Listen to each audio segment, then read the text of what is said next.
வக்ரதுண்ட மகாகாய சூரியகோடி சமப்பிரபக அவிக்னம் குருமே தேவ சர்வகாரியேஷு சர்வதா. தென்னாட்டுடைய சிவனே போற்றி, என் நாட்டவர்க்கும் இறைவா போற்றி. நண்பர்களே, இந்த புத்தம் புதிய வீடியோவில் உங்கள் அத்துணை பேரையும் சந்திப்பதில் மிகுந்த மகிழ்ச்சி கொள்கிறேன்.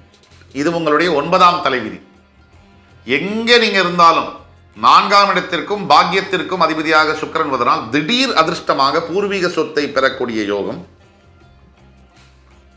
தாயாரின் வழி ஒரு உறவினர்கள் ஆன்ஸ்டர்ஸஸ், அதாவது முன்னோர்கள், தாயாரின் வழி முன்னோர்களால் வரக்கூடிய சொத்து, தாயார் வழி அப்பா தாத்தா, அம்மாவுடைய அப்பா, அம்மாவுடைய அம்மா, இந்த சொத்துக்கள் மூலியமாக பலனடக்கூடிய பாக்கியம் என்பது உங்களுக்கு உண்டு. உங்களுடைய 5ஆம் இடத்திற்கும் அஷ்டமஸ்தானத்திற்கும் புதன் பகவான் அதிபதியாக வருகிறார். மிதுனத்திற்கும் கன்னிராசிக்கும் 5ஆம் இடத்திற்கு அதிபதியாக வரக்கூடிய புதன் பகவான் அஷ்டமஸ்தானத்திற்கும் அதிபதியாக வருகிறார். உங்களுடைய பஞ்சமஸ்தானத்தில் இருக்கிறதுனால புதன் ஆட்சி பெறுவதனால உங்களுடைய 10ஆம் தலைவிதி என்பது கும்பராசி நேயர்களுக்கு பிறக்கக்கூடிய குழந்தைகளானது மிகப்பெரிய படிப்பாளிகளாக, ஸ்காலர்ஸாக, அகடமிக்கலி ரொம்ப ஸ்ட்ராங்காக, படிப்பில் உலக ஞானத்தில் படிப்பை விட அதிகமாக உலக ஞானம் பெற்றவர்களாக, ஃபினான்ஸ் சம்பந்தப்பட்ட படிப்பில் மிக சிறந்து விளங்கக்கூடிய வல்லுநர்களாக, பேங்கிங் செக்டரில், ஐடி செக்டரில் பணிபுரியக்கூடியவர்களாக, நிதானமாக செயல்படக்கூடியவர்களாக, உலக ஞானம் பெற்றவர்களாக திகழ்வார்கள். அதே மாதிரி உங்களுக்கு உங்களுடைய குழந்தைகளால் ஒரு காலத்தில் உங்களுடைய பெற்ற புத்திரர்கள், மகன்களோ மகள்களோ உங்களுக்கே எதிரிகளாக மாறுவார்கள் என்பது உங்களுடைய 11ஆம் தலைவிதி. நீங்கள் பெற்ற குழந்தைகள் நல்லா இருப்பாங்க, ஆனால் ஒரு ஸ்டேஜில் நீங்கள் ரிட்டையர்மெண்ட் ஆகும்போது உங்களுக்கே அவர்கள் எதிரிகளாக மாறுவார்கள் என்பது தலைவிதி. இது எல்லோருக்கும் அல்ல, 90% கும்பராசினியர்களுக்கு இது மாதிரி இருக்கும்.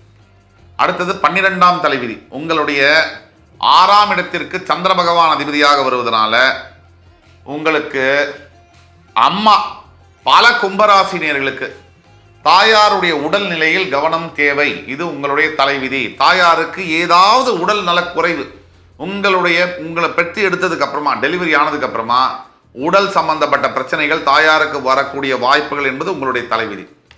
அடுத்தது 12ஆம் தலைவிதி. உங்களுடைய 7ஆம் இடத்திற்கு சிம்ம ராசிக்கு அதிபதியாக சூரிய பகவான் வருவதனால் 195% கும்பராசினியர்களுக்கு சரியான வாழ்க்கை துணை என்பது அமைவதில்லை. மிகப்பெரிய பிரச்சனைகளாக இருக்கு. மனைவி சரியில்லை, கணவன் சரியில்லை, மனைவியினுடைய தாக்கம் என்பது அதிகமாக இருக்கு, ஆக்ரோஷமாக இருக்கு, கணவருடைய பிஹேவியர் என்பது ஒத்துக்கொள்ள முடியாத அளவில் இருக்கு. இது துரதிருஷ்டவசமானது. ஆனால் இது உங்களுடைய 12ஆம் தலைவிதி. அடுத்தபடியாக உங்களுடைய 8ஆம் இடத்திற்கு அதிபதியாக புதன் வருவதை பற்றி பேசினோம்.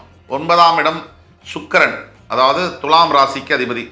10ஆம் இடம் செவ்வாய், 11ஆம் வீடு குரு பகவான், 12ஆம் வீடு உங்கள் ராசிக்கே அதிபதி. இதெல்லாம் நாம் பேசணும். ஒட்டு மொத்தத்தில் நீங்கள் எதை எதிர்பார்க்கலாம், அது சுருக்கமாக பாயிண்ட் பேசிஸில் சொல்லலாம்.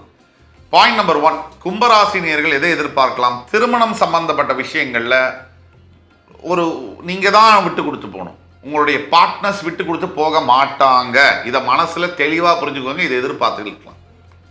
2, நீங்கள் என்னதான் வாரி வழங்கி கொடுத்தாலும் உங்களுடைய சகோதரர்கள், அதாவது சிஸ்டர்ஸ் அண்ட் பிரதர்ஸ், சகோதர சகோதரிகள் உங்களுக்கு எதிராகத்தான் இருப்பார்கள். நீங்கள் என்னதான் பாசத்தை பொழிஞ்சாலும் உங்களுக்கு எதிராக தான் இருப்பாங்க. இதை நீங்கள் எதிர்பார்க்கலாம். 3, உங்களுடைய பசங்க உங்களுடைய உடம்பை நீங்கள் செருப்பாக தைச்சு சம்பாதிச்சு அவங்கள படிக்க வச்சு ஆளாக்குனாலும் ஒரு ஸ்டேஜில் உங்களை வருத்தப்பட வைப்பாங்க அப்படிங்கிறது நீங்கள் எதிர்பார்க்கலாம். 4, எவ்வளவு ஏழ்மையாக நீங்கள் இருந்தாலும் ஒரு காலகட்டத்துக்கு பிறகு 2ஆம் பகுதியான வாழ்க்கையில் 30 வயசுக்கு மேலே, 35 வயசுக்கு மேலே மிகப்பெரிய அளவில் அசையா சொத்துக்களை சேர்க்கக்கூடிய யோகமும் பாக்கியமும் உங்களை தேடி வந்தே தீரும். இதை எதிர்பார்க்கலாம். 5, எல்லாத்துக்கும் மேலே உங்களுடைய தாயாருடைய அனுகிரகம் என்பது உங்களுக்கு தேவை. தாயாருடைய சொந்தக்காரர்கள், தாய் மாமா, சித்தி, பெரியம்மா போன்ற சொந்தங்களுடைய அனுகூலங்கள் உங்களுக்கு கண்டிப்பாக தேவை. அது இருந்தால் மிகப்பெரிய அதிர்ஷ்டத்தை எதிர்பார்க்கலாம். ஒட்டு மொத்தத்தில் கும்பராசிக்கு கண்டிப்பாக ஒரு 50-55 வயசுக்கு பிறகு ஆன்மீகத்தில் தன்னை அறியாத, கண்ட்ரோல் பண்ண முடியாத அளவுக்கு ஒரு ஈர்ப்பு இருக்கும். மிகப்பெரிய ஒரு புல், அதாவது மேக்னெட்டிக் அட்ராக்ஷன் மாதிரி இருக்கும். இது கும்பராசிக்கு இருந்தே தீரும். இதுதான் கும்பராசியுடைய எதை எதிர்பார்க்கலாம். நியர் ஃபியூச்சர் ப்ரிடிக்ஷன் எடுத்தோம்னா, இப்போ நீங்கள் கும்பராசியில் இருக்கீங்க. சனி பகவான் கோச்சார ரீதியாக உங்கள் ராசியில் ஜென்ம ராசியில் இருக்கிறார், 7.5 சனியாக. உங்களுடைய 2ஆம் இடம் என்று சொல்லக்கூடிய மீனராசியில் ராகு பகவானும், உங்களுடைய 4ஆம் இடம் என்று சொல்லக்கூடிய ரிஷபராசியில் குரு பகவானும், உங்களுடைய 8ஆம் இடம் என்று சொல்லக்கூடிய கேது கன்னிராசியிலும் இருக்கிறார். இப்போ ஜென்மத்தில் இருக்கக்கூடிய சனியினால் மனது என்பது சரியான திசையில் பயணிக்க வாய்ப்பில்லை. அடுத்த 6 மாதம் முதல் 2 வருஷத்துக்கு மனதில் குழப்பங்களும் தேவையற்ற எண்ணங்களும் சஞ்சலங்களும் பயங்களும் வருது. 2, ராகு தனஸ்தானத்தில் இருப்பதனால் வரவு வரத்துக்கு முன்னாடியே செலவு ரெடியா இருக்கும். எவ்வளவு பணம் வந்தாலும் கையில் சேர்த்து வைக்க முடியாத அளவிற்கு தேவையில்லாத செலவுகள்.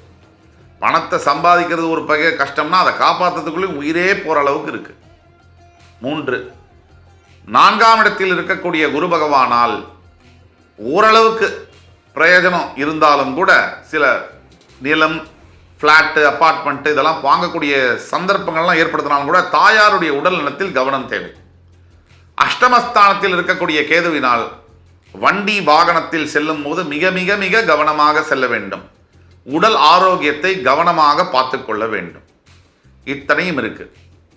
இப்போ எதை நீங்கள் எதிர்பார்க்கலாம், நியர் ஃபியூச்சர் ப்ரிடிக்ஷன்ஸ் என்னன்னு பார்த்தோம். ரெமெடிஸ்ன்னு நம்ம பார்த்தோம்னா, கும்பராசிக்கு முதல் ரெமெடி சனீஸ்வர பகவான் ஒவ்வொரு சனிக்கிழமையும் ஞாயிற்றுக்கிழமையும் சிவ ஆலயங்களுக்கு சென்று, அதுவும் பிரதோஷம்னு வச்சுங்க, சனி பிரதோஷம் இல்லை ஒரு ஞாயிற்றுக்கிழமையில் பிரதோஷம் வருதுன்னா அன்னைக்கு கண்டிப்பாக சிவனுக்கு வில்வ மாலை சாத்தி அவர் கோவிலில் சென்று அபிஷேகம் செய்து தர்ம காரியங்கள், தானங்கள், உணவு தானம், உடை தானம் அளிப்பது போன்ற ஒரு சக்திக்கேற்ப, உங்கள் சக்திக்கேற்ப தான தர்மங்கள் செய்யும் பொழுது மிகப்பெரிய அளவில் உங்களுக்கு நன்மைகள் உண்டாகும்.